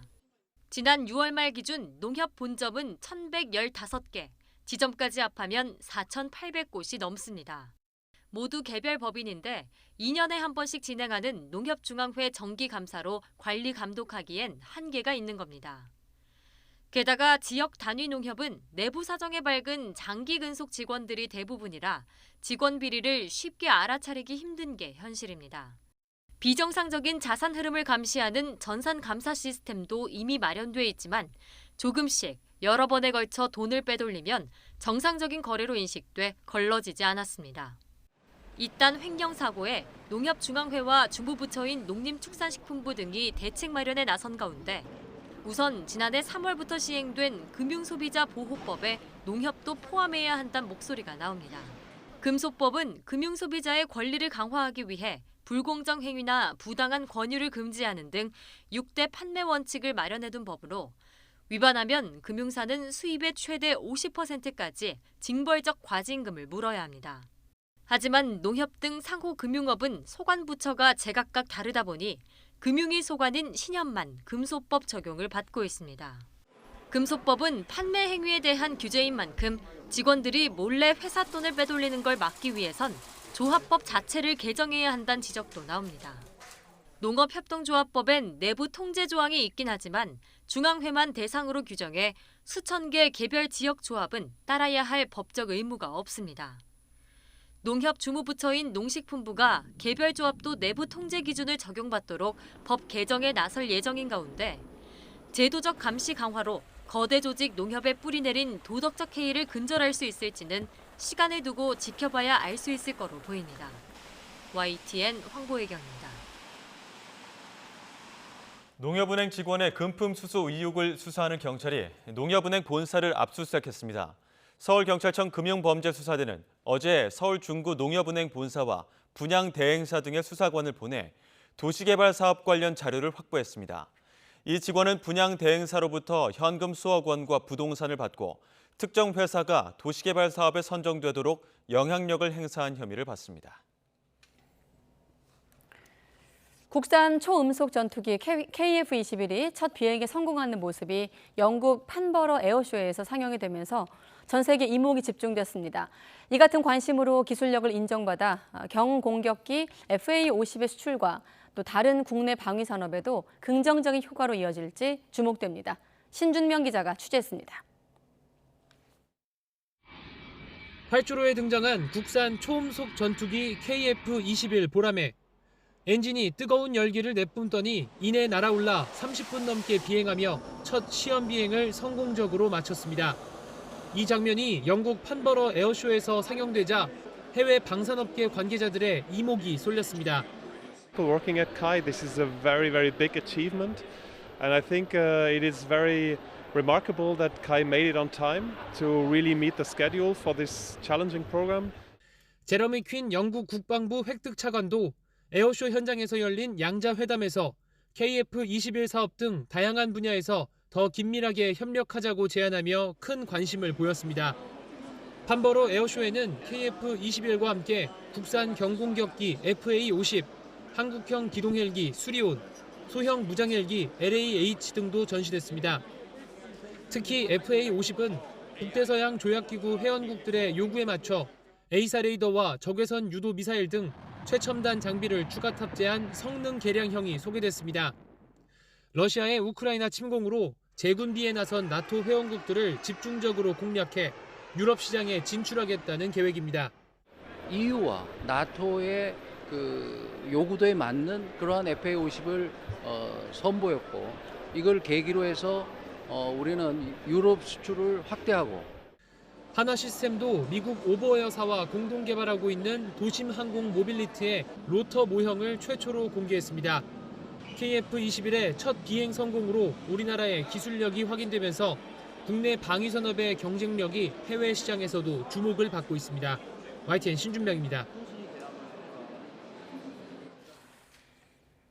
네, 갈수록 고도화되고 있는 북한의 핵 능력에 대비하기 위해서 미국 정보당국과 군당국이 전략사령부에서 특별 토론회를 연 사실이 뒤늦게 확인됐습니다.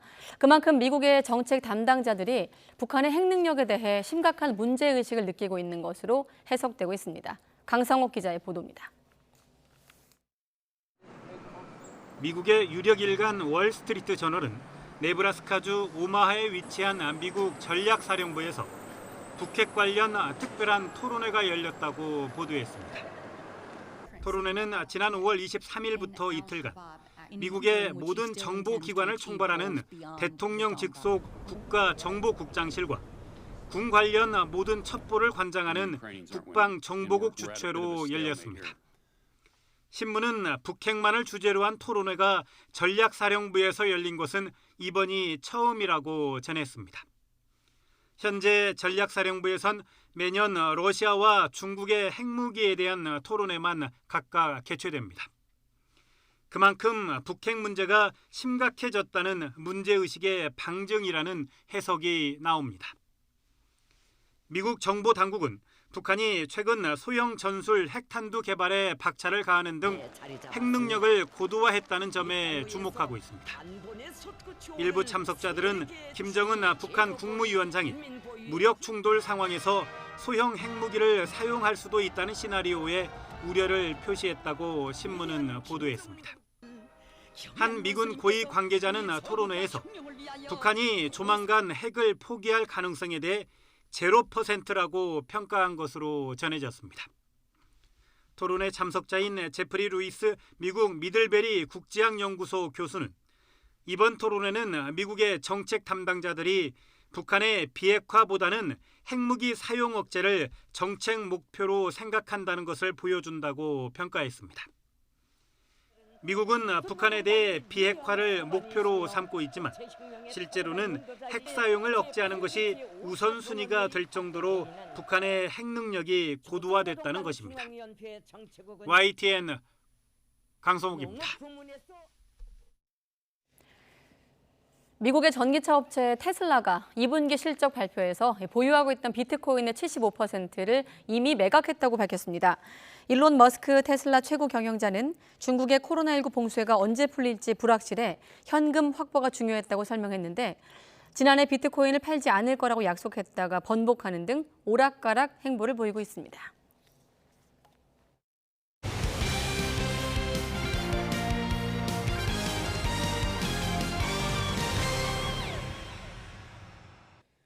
아마 최강 김민아가 최강 스롱피아비를 꺾고 여자 프로당구 통산 첫 우승 트로피를 들어올렸습니다. 김민아는 하나카드 챔피언십 결승에서 오늘 새벽까지 숨막히는 접전을 벌인 끝에 4대3 대역전승을 따냈습니다. 한대윤, 송종호, 이재균으로 이루어진 우리나라 사격 남자 속사 25m 단체 대표팀이 창원 월드컵 마지막 날 일본을 꺾고 동메달 1개를 추가했습니다. 앞서 혼성 단체전에서 금메달을 따냈던 한대윤은 동메달까지 추가하며 우리 대표팀의 종합 2위 마무리에 기여했습니다. 왼손 백핸드의 달인 임종훈이 월드 테이블 테니스 챔피언스 대회에서 세계 5위를 꺾고 8강에 올랐습니다. 우리 남녀 선수 가운데 유일하게 2회전에 올랐던 임종훈은 헝가리에서 열린 16강전에서 칼데라노를 3대0으로 완파해 내일 새벽 일본 에이스 하리모토와 4강 티켓을 다투게 됐습니다. 오늘 하늘 표정이 종일 흐렸습니다.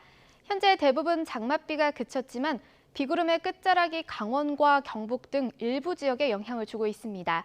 이 비는 밤이면 대부분 그치겠고요. 강원 영서는 내일 아침까지, 영동은 낮까지 5에서 40mm의 비가 예상됩니다. 내일은 전국적으로 구름 많은 날씨가 이어지겠습니다. 다만 오전부터 저녁 사이 전국 대부분 지역에 벼락과 돌풍을 동반한 소나기가 지날 수 있겠습니다. 소나기 특성상 지역별로 강수 편차가 크다는 점 참고하셔야겠습니다. 내일 아침 기온은 예년 수준 보이겠습니다. 서울과 대전, 광주 22도가 예상됩니다. 내일 낮 기온은 30도 안팎까지 오르겠습니다. 서울 30도, 대전 30도, 대구 32도가 예상됩니다. 토요일 저녁 서해안을 시작으로 일요일에는 전국에 장맛비가 내릴 전망입니다. 날씨였습니다. 가장 빠른 종합뉴스 뉴스큐 마치겠습니다. 이어서 이브닝 뉴스가 방송됩니다. 시청해주신 여러분 고맙습니다.